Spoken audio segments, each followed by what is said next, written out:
Hello বন্ধুরা, আজকে আমি আপনাদের শেখাবো যে কীভাবে আপনারাও আপনাদের কম্পিউটারের নাম, তারপরে আরও যে কয় জিবি র্যাম ট্যাম দেখতে পাবেন। তো প্রথমে আমরা প্রপার্টিসে যাব দিস পিসি থেকে।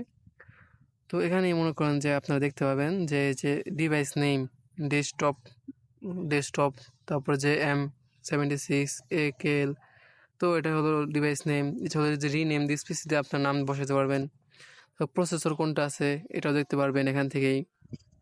তারপরে প্রসেসরে যেমনটা Intel core M2 duo CPU, তারপরে ইন্টেল র্যাম 4.00 GB। তো কয় জিবি র্যাম আছে দেখতে পারবেন। তারপরে যে উইন্ডোজ অ্যাক্টিভ কিনা, তো ওই যে কোড দিয়ে দিচ্ছে উইন্ডোজ অ্যাক্টিভেট কোড এটা।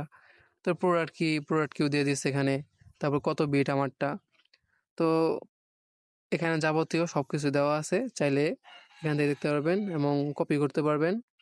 ঠিক আছে। তারপরে যে নিচে লেখা আছে এডিশন উইন্ডোজ 10 প্রো। তারপর আপনার চাইলে এখান থেকে রিনেম দিস পিসে ক্লিক করে রিনেম করতে পারবেন। তো এই যে ক্লিক করার পরে এখানে আপনার নাম দিলে নতুন করে আপনার পিসির নাম হয়ে যাবে। তো আমার চেঞ্জ করার দরকার নেই এখন। তো এই যে উইন্ডোজ 10 প্রো, তারপর কত ভার্সন আছে, কবে আপডেট হয়েছে, ইনস্টল হয়েছে, সকল কিছু এখানে দেখতে পারবেন। তো ভালো লাগলে অবশ্যই সাবস্ক্রাইব করবেন চ্যানেল।